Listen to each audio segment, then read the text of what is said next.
It's time. Time to get inspired and empowered. To realize it's never too late to create your next amazing story. Get ready to break through, transform, and start living the life of your dreams. So, are you ready? Truly ready to begin your journey to create your next amazing story in life and love? Great. Let's jump in with your host, Life and Love Transformational Coach, Suzanne Oshima. Welcome to the It's Never Too Late show. I'm your guest host, Marjorie Fiore, for today's show. And we're going to mix things up a little bit today. I'll actually be doing the interviewing, and I'll be interviewing Suzanne Oshima. She's a life and love transformational coach at Your Next Amazing Story. And today we're talking about, it's going to be a so good one, the key signs that he's definitely interested in you. It's going to be so good. But Suzanne, before we jump in, I'd love for you to share with the audience who you serve and why. Sure. So I help single women transform midlife into their best life and find love again in their next chapter. Because I truly want women in midlife to realize that it's never too late. It's never too late to start over, find love again, and really have the best life that you've ever had. Yeah, I mean, I think what you're doing is so needed, especially for the demographic that you're focused on, women in midlife. And it's weird because way back, if you think back like in our 20s, dating just seemed so simple and fun and natural. Like, guy had an interest, he'd ask you out, you started dating, you became officially boyfriend and girlfriend, no Instagram needed, and then you got married. Like, so simple, the way it's naturally supposed to be. But when and why did dating get so complicated? Yeah, that's a great question. And it's funny because, Marjorie, I get asked that question all the time. It's like, people will say to me, why can't I just meet someone like how my parents did, Right. And it was so organic and they just dated and then they got married and I get it. We all want that simple, uncomplicated love story. But the problem is, I don't know if it's a problem because there's always good and bad to it, but with the advent of technology, That's what has made things a little bit more complicated, because then you add in technology, you add on online dating, which didn't exist, over 30 years ago. It did not exist. And so a lot of people, if they were single in their 20s and then they were married for 20, 30 years, they've never done online dating. So they don't know how to online date, So it can be really like coming out of a divorce, or maybe your husband passed away, is almost like a deer in the headlights once you've done the healing process and going, oh my God, online dating, what do I do? Right? Yeah. And I think that, things like the Hallmark Channel don't help. You're not going to move back home and meet the one guy that you had in high school, or we think we have to move like to Kansas and meet some wonderful guy on a farm, or go to Texas and meet our dream cowboy. We say simple, and then we think, well, how does that work? But when you do get into the, you dip your toe into the online dating world, how can you tell if a man is definitely interested in you? What are some of the signs? Well, it's interesting. Obviously, if he reaches out to you, he's interested, right?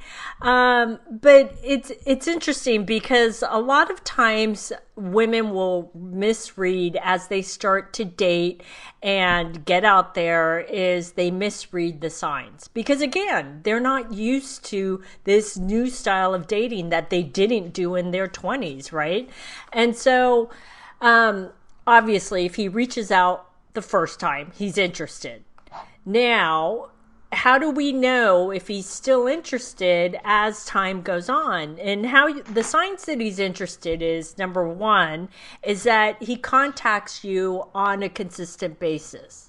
Like whether it's texting, phone calls, that it's consistent. It's not like all of a sudden you don't hear from him and you're like, oh, I guess that one bit the dust. And then all of a sudden he reappears, 3 weeks later, and he's like, hey, right?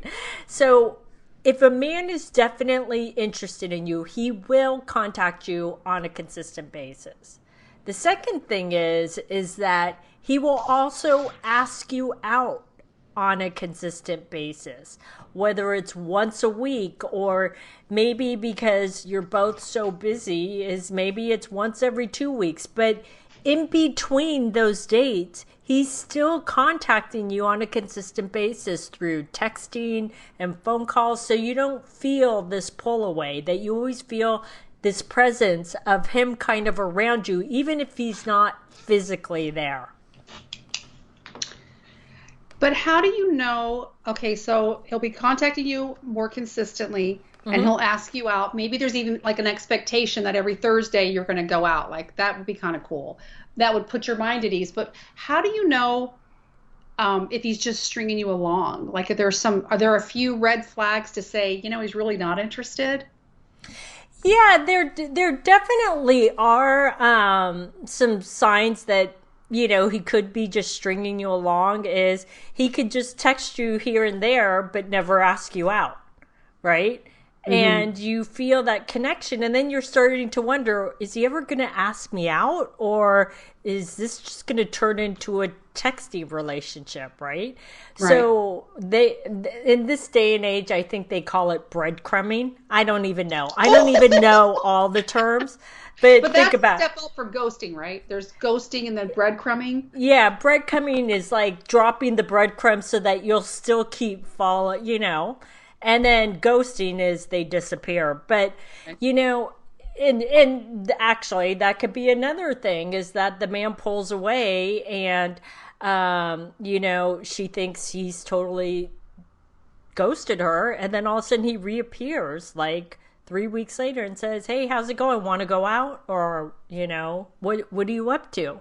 And that shows he's not really that serious about you or taking things to the next stage, which brings me to my next point is when you first start dating a man and things are going really, really well, is it should naturally progress to the next level.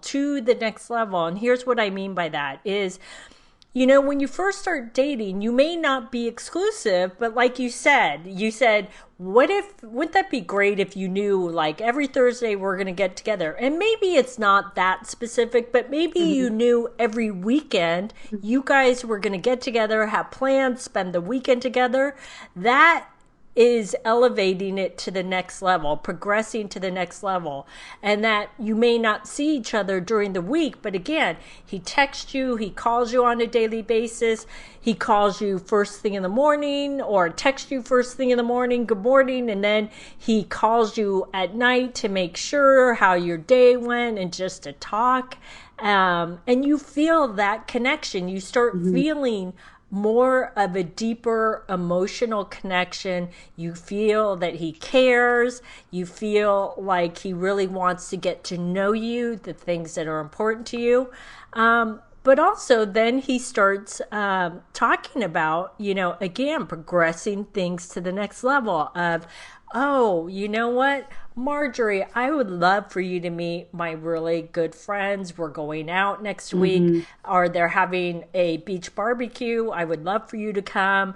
Or maybe his family is having some sort of event that he wants you to come to. Trust me, if a man is not interested in you, he will not invite you to family get-togethers or friend get-togethers. He will just say, I'm going to this thing, I'll catch you next weekend, and he won't invite you. So you will know if a man is interested. Yeah, and I wanted to ask your opinion as a professional. I don't mean to put you on the spot, but when you kind of are worried, like, okay, now I feel like he's stringing me along a little bit, but you really had a connection, you really like him, you want to give him the benefit. Like, at what point do you say, I got to move on? Because something could be going on. I mean, would you say would you, in those situations, would you say, hey, I haven't heard from you, what's going on? Or would you just kind of cut your losses? I mean, what's your opinion on situations like that? It's not so cut and dry, and here's why. Is number one, I always recommend that women should date multiple men. Don't, as my mom used to say, don't put all your eggs in one basket until you're exclusive, right? And by the way, ladies, do not assume you are exclusive. You are not exclusive until you have the conversation. So it's super important for women to just keep dating multiple men. And if he steps up to the plate, great. If he doesn't, you have other men in the mix. Now, that being said, to answer your question of when do you cut your losses, that it's going to depend, quite honestly. And here's what I mean by that. If you start to feel like, I really like this man, but he's just not showing up, I wouldn't just end it right there. If you've been dating for a while and you really like him, why not go out on a limb at this point and just say, hey, John, I feel like we're not really aligned or we're not really in sync. I'm just curious, what are you looking for? Like, are you looking for a serious relationship or are you just looking to have fun? Because you could find out that he's not looking for anything serious. He's like, no, I just want to have fun. I don't want a serious relationship right now in my life. And that would tell you a lot. But I would say go out on a limb before you cut your losses, because you may find out something that will tell you a lot. And it will also, and you don't want to move on without feeling like you don't have closure, because when women don't have closure, it's very hard for them to move on. Ooh, that is such a good point. And I think that, like, in a nutshell, we deserve to feel good about the way the relationship's going. And it should be natural. We shouldn't ever, we did that enough in high school. We shouldn't sit home and go, oh, why hasn't he called, and be all desperate. And, and if we have other prospects or just kind of, practicing for the sport of it, like we can date other people, I think that kind of keeps us out of that, like, one option. He's my one chance. It's like, no, that's not how it should be, because I forgot the way you worded it, but we did another episode. You talked about we need to go into it like, I'm the catch, like I'm the prize. I forgot what you said about that, but we need to really, and that's hard for some women to go with that perspective, but and not like in a cocky way, but in a self-confidence way. And then, if it doesn't work out, that's the way it goes. But I think that, and I know that's way easier to say than to do when it's matters of the heart. Trust me, I know that. But I think that we definitely are too old to be playing games. I mean, that stuff should not be happening, not because of our age, it's just because we deserve better than that.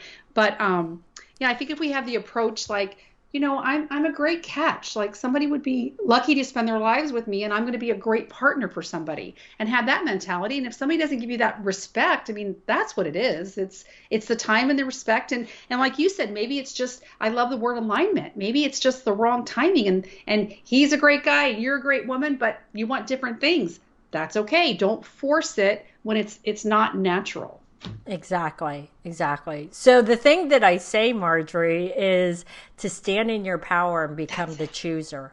That's it. And I love that you point out this isn't about being, self-absorbed or being cocky about it. That's not what I'm saying. Is, be confident in who you are and what you have to offer a man, right? And if he doesn't make time for you, then that's okay. He's the wrong man for you. But you're right. Why should we play games at this point in our life? Who has time for that? And who wants to do that? If he doesn't have time, it's like, let's just be honest with each other. Do we want the same things? If we don't, that's okay. But I have to move on to someone else who does want to make time for this, right? And again, just with feeling, it's the best time to trust our instincts, because we have powerful instincts as women, number one. But it shouldn't be like, oh, this is our third date, we should have the talk about whether we're exclusive or whether it's this or that. That shouldn't be like all on you and you're pressured, so you don't show up because you're nervous. And it needs to be, again, when when there's an attraction, some kind of chemistry. Again, when you find yourself thinking about him, like, oh, that was really funny he said that, or that's so cool that he, calls his mom every week, or whatever it is that grabs your heart, that should be like a natural progression. And both people have to want it. Why would you want somebody who only calls you once every 3 weeks, and then it's kind of like, oh, did you not find anything better? So, I'm waiting for your call. Well, and I love that you brought that up because that's actually one of the signs that a man's not really interested, that he is stringing you along, is that he always contacts you at the last minute for dates. Like, hey, Marjorie, it's 3 o'clock here, and what are you doing in an hour? I'm in your neighborhood. Right. And not to say that you can't be spontaneous sometimes, because we all should be spontaneous every once in a while. But if every single time that he contacts you, it's always at the last minute, then that says a lot, because that means that you're not the first thought, you're the last thought all the time. And that's why he contacts you at the last minute. Yeah, and don't tell yourself, well, at least he thought of me. I mean, it is cool if he was working and then his schedule opened up and you're the first thing he thought of, even if it was last minute. But we always know. But I wanted to just to bring it back to the beginning.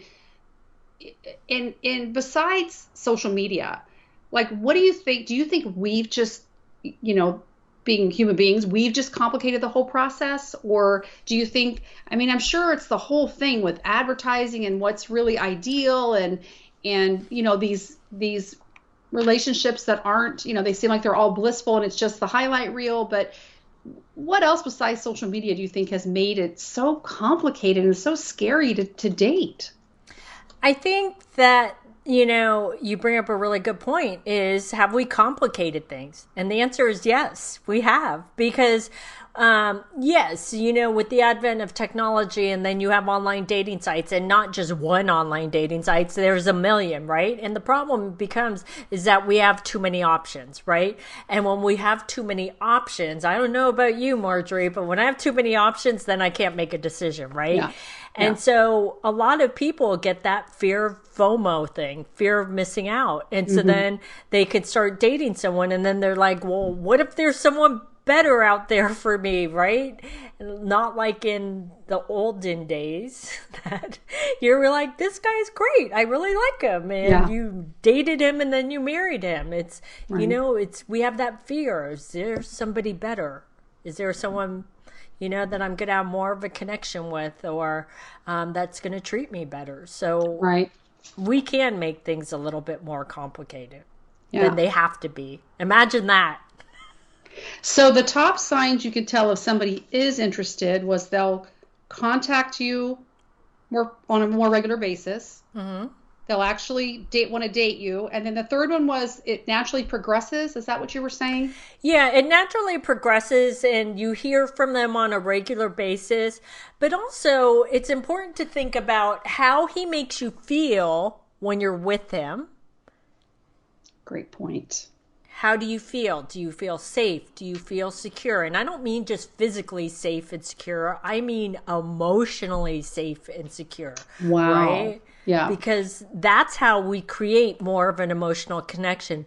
But it's important to really think about also, how does he make me feel when we're not together? Like in between dates. Am I still feeling emotionally secure? Right? And safe. Right. And do I feel like he's still there, right, around me, even though he's not physically there, right? Or do you feel like, oh God, where'd he go? You should never feel like that if the relationship is progressing along at a natural level.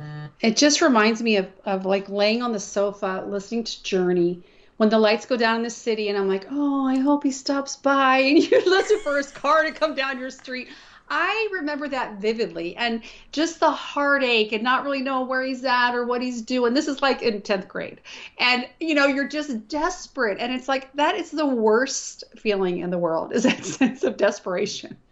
Oh, I know. And like how you talk about when you were in the 10th grade, because we're around the same age, right? Uh-huh. Is I remember like we didn't even have cell phones back then, right? I remember just looking at the phone going, oh my God, maybe I should check to see if it's unplugged or if it's working, right? And then you'd leave, right? And you'd go out and you had your answering machine with the tape in, and you'd come home and you're like, 0 messages? And you're Does like, this thing work? I know. I should double check, right? But Gosh. now fast forward to today with our phones, it's still the same thing. Is it working? Is it working? Why he hasn't texted me? Did he read the text? It's funny, but it's important. Is sometimes we just have to relax into it, have fun with dating, and not everyone's going to be the right man for us.